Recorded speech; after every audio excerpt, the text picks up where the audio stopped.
So we are live, and I'm really excited to have Anita Brereton with me today from America. So it's 6:44, it's 7 o'clock in the morning with her. So Anita, thank you so much for getting up early for this. It's amazing to have you here. Anita is a founder and CEO of Cabinet M, and we met through the Barclays and Textiles Female Founders First program that she has been on. So Anita, I would love you to introduce yourself and to tell us a little bit about your business, Cabinet M. Okay, well, thanks for having me, Emmy. This is fun. I was happy to get up early. Hi, I'm Anita Brereton. I am the founder CEO of Cabinet M. The company is about 5 years old, and we help large corporations manage all of the marketing technology that they use. So technology like a CRM system or email platform. And these corporations are using anywhere from 100 to 250 products at one time, and we help them manage all of it.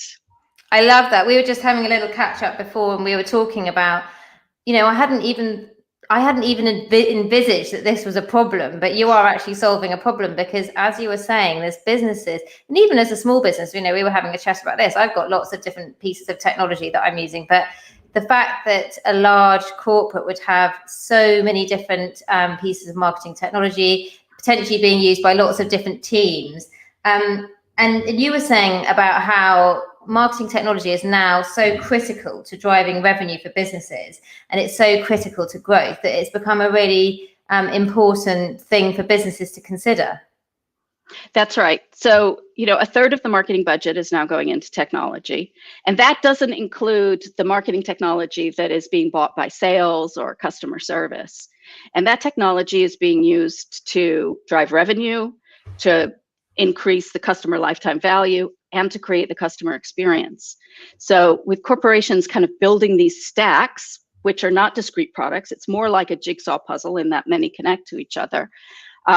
There's a real focus on looking at whether these technologies perform individually and holistically as a stack. And that's something that we were just talking about, actually. So presumably they don't all talk nicely together, do they? I'm going to get this, and I'm going to get that, and I'm going to get this, and then my business grows, so I'm going to upgrade something to something else.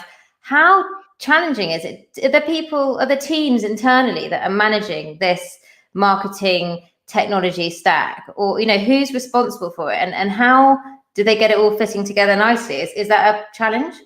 It's a huge challenge. So there's the advent of the marketing operations function, which is responsible for this. So we're seeing, I think Gartner reported that about 45% of corporations now have that function. And that's a big part of what they do. And so they either turn to external companies to help them create the connections, or they develop it inside. And the problem is, when they develop it inside, nobody documents it. And it's Bob in a corner that's written some code connecting two products, and then somebody else comes along and says, "Oh, I'm going to take that product out," and then the whole stack goes poof, because nobody knew that was code was there. Gosh, it feels like a whole different world, doesn't it? And yeah. So thinking about your business and the key questions that any investor, and obviously you've got investment, you've been on these great programs, what is the problem that you're solving for your clients? So really it is stack performance and helping our clients get to a place where they have a technology stack that is able to meet the corporate objectives. But the side value propositions are saving money, because we have people now swiping credit cards all over the organization for tools that nobody else knows about. And so costs are out of control. And it's mitigating the risks of security and data compliance exposure, making sure that somebody knows, oh, somebody's bought a tool over here, it needs a security review. Because I suppose with all the GDPR, and I don't know if you've got GDPR in the US, you probably don't, you've got something similar, but with all these rules and data, it's kind of so important, and so that businesses need to know that they've got all those boxes ticked as well. They do, and in the US, it's becoming really complex, because in some brilliant way, instead of doing a national kind of GDPR, state by state are creating their own privacy rules. So there's a lot to track and pay attention to. Wow, sounds like a full-on job. So your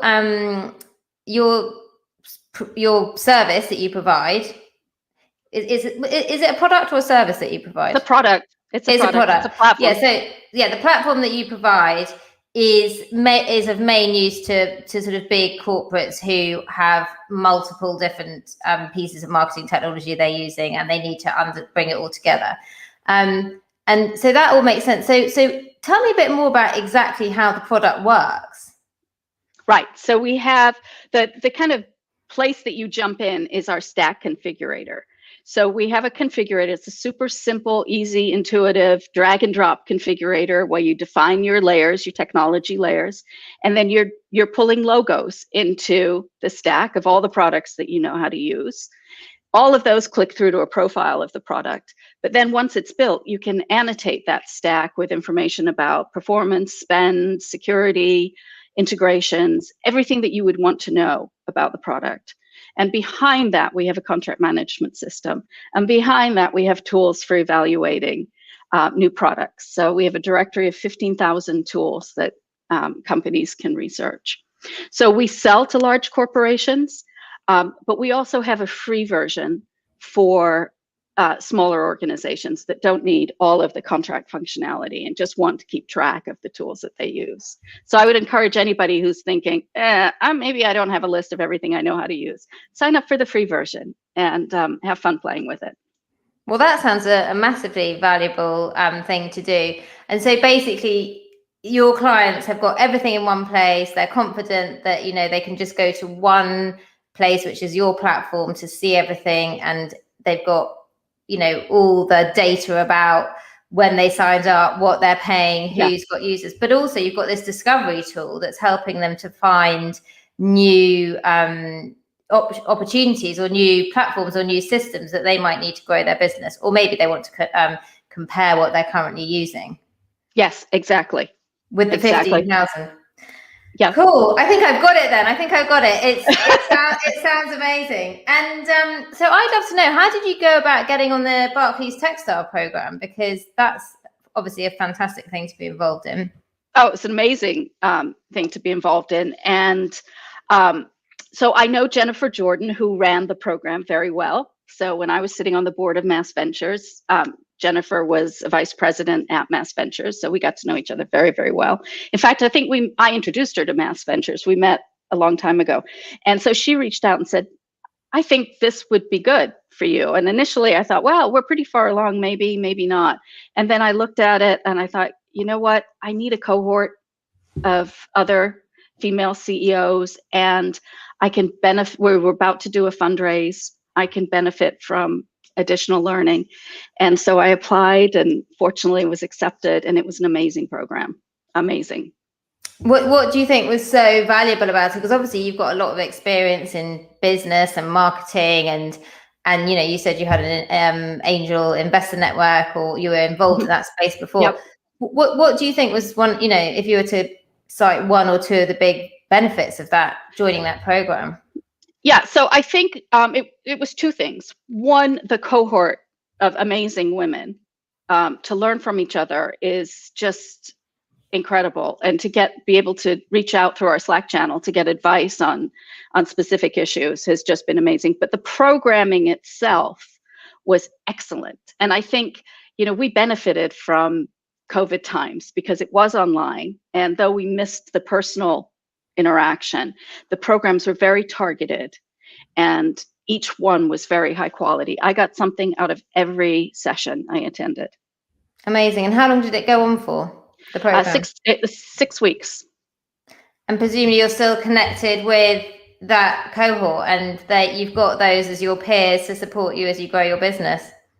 Yeah, so we're all active on the Slack channel and supporting each other, but we made a commitment to get together once a month, as you know, because you were a guest at one of our get-togethers. Yeah, and it was so lovely. Yeah. And I think that's, when what we were doing was, I was just facilitating networking and discussions, and I think it's so important, isn't it, to have that opportunity to brainstorm with other founders who are on a similar stage at their journey, and who are probably coming across the same kind of challenges, or just who can help you throughout their network. And being a founder can be a lonely thing at sometimes, you know, especially if you don't have a co-founder. Often if you've got investment, you know, you've got investors to answer to, you might have teams to manage. So I think to facilitate those relationships is so important. And I think it's so nice to do that with other female founders. So amazing to be involved in that. It is. And just to have somebody to celebrate your success with, you know, because as you said, it can be lonely and nobody's patting you on the back saying, yay, you made those goals. I've got a client like that, and she just said she quite often sends me WhatsApps with her successes, and she says, I don't have anyone to sort of celebrate my successes with, because, you know, I think when you're a founder, you get it, don't you? You understand how much work goes into these things, and also you don't always want to be sort of, I don't know, telling your partners or whatever it is. I think there's, you know, you've got that real amazing empathy and understanding. So that's amazing. So I would love to know as well, how did you go about getting funding? Did that happen before Textiles or afterwards or during? It did. And so we've raised $1.5 million. Wow, that's amazing. To date over the course of the company. We're getting ready to do another raise. But you know, I will say it's very challenging for female founders to raise money. So we've got mostly angel money. We have one VC in the mix, and we raise that money in bits and pieces. So I think, you know, all of the statistics, I think, are pretty well known about women receiving, you know, something like 2% of available capital. You know, you layer on being an older woman and raising money, and it is not for the faint of heart. It really is. It's challenging, and so, you know, the bar keeps moving. People, you know, we had our, you know, when we did our early pitches, people were like, "Well, come back when you have the product." Well, then we don't need the money. We don't need investment. Yeah. So so it's been really challenging, but our existing investors have been really supportive. And, you know, we decided it was probably 18 months ago to stop fundraising and focus on driving revenue and getting to a place where people couldn't question the need, the success, the opportunity. And so we've done that.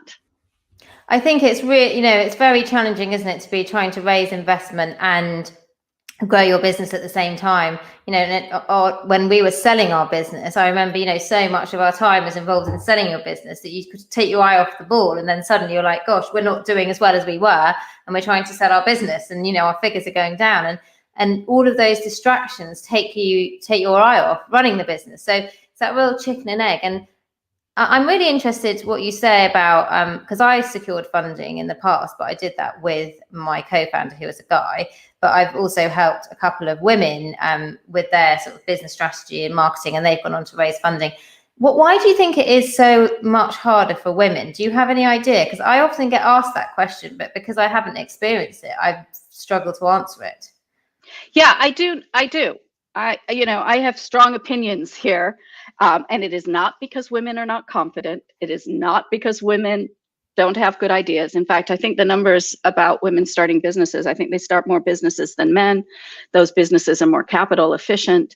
I think it's a pattern matching, right? So the venture community is predominantly male, and they have in their head what that entrepreneur should look like. And for a long time, it was a hoodie wearing, you know, Mark Zuckerberg clone. But, you know, and that's not so much the case today, but it is still that, you know, it is still male. And it really is, it's just pattern matching. And I think some of it is unconscious. There's all the studies around investors asking women risk-related questions, you know, all about the risks and the downsides, and asking men about the upside. You know, lots of that has been documented. You know, what we found is that they just kept raising the performance bar, right? They were never willing to look at the opportunity or take a chance. They were, okay, we'll come back when you've got your first version of your product. Come back when you've got your first customer. Come back when you're on the hockey stick. Well, when I get to that hockey stick, I don't need investment. Yes. And, and I think the other thing, there's also this strange hidden bias, and that is that there are all of these enlightened men in the world that are not that way. And so when you try to describe your challenges in funding, they find it hard to believe that, people are, we've had many people say to us, are you sure you're not just being sensitive? And I said, okay, well, here's the situation. You tell me, am I being sensitive? This is what a VC said to us. You're not pretty enough. You need to hire a hot babe to go. Oh, you're joking. They didn't say that. No. So am I being sensitive, or is that sexist? That's awful. I mean, I just can't actually believe that people say things like that. Well, and we've got a laundry list, but there are plenty of good people out there that are trying to make a difference. And so, you have to remain optimistic and, just keep fighting. And that's the thing, it will happen, won't it? I was saying that to one of my clients, and we've been trying to get investment during the pandemic. I think it's literally just going through any day now, but they've probably spoken to 100 people, so many people, and it's just like you just got to keep knocking on those doors and it's going to come. But there's a price that comes with that, isn't it? That you're spending so much time trying to get funding that you're not focusing on the sales. So I'm really interested to understand when you made that decision, actually, that now you're focusing on sales. How's that going? Are you managing to get enough sales to drive the business without needing funding, or is it still something that? No, we're going to need funding to scale. So we have enough. We're getting the revenue to support the business, but not at the scale we want to get to. Right. So we're in a good position, right? So we can fund the business off revenue, and it was the right decision because we're in such a stronger place. I mean, our clients are name brand, recognizable around the world clients, and so we have the validation. And amazing. Yeah, and every one of them would be a reference for us. Traction. So, yeah, exactly. Traction tick. And so I just, it's just, you have to accept the environment the way it is, and then you have to find your way through it and not give up. And how do you acquire your customers? That's what I'm interested to know. How do you go about marketing your business? Is it very much sales led, what you're doing, because you're talking to these big corporates? It is, but we do a lot of content marketing. So early on, I published a workbook I called it Attack Your Stack, about how to build your marketing tech stack or how to merge stacks after an acquisition. So we had 2 workbooks. I have a monthly column in a marketing publication. I speak a lot. So we're visible. And one of the things that we've done recently is we've launched a sister site called Library M, which is not a promotional vehicle for Cabinet M, but it is. It helps us establish ourselves and create awareness. And what it is a resource for all things marketing technology related. So everything's free. Everybody can go there. We have all of the industry pubs listed. We have information about careers, recruiters. All of the industry analyst firms are there, all of the magic quadrants from Gartner and waves from Forrester. So it's a portal for marketing folks. It's a quick find. The data that they need to support buying new products, all on Library M. Love it. I'm going to definitely check that out, and I'll put a note to that in the show notes. So Anita, I keep these short and sweet. We're coming up to the end of this. Thank you so much for joining us from America. I think you might be my first American guest. Oh, nice. Is there anything you'd like as a parting sort of comment or piece of advice? Is there anything that you would like to say to aspiring female founders or tech founders, or what bit of advice would you give to people who maybe are 5 years behind you but they've got a dream? Yep, if you have a dream, pursue it. I think you'll find your way. It has to be something that you're passionate about, and there has to be a market opportunity. But if you've got those 2 things, then go for it. Yeah, I love that. Thank you so much for coming on. And I'll hope My pleasure. see you soon. All right, terrific. Thank you.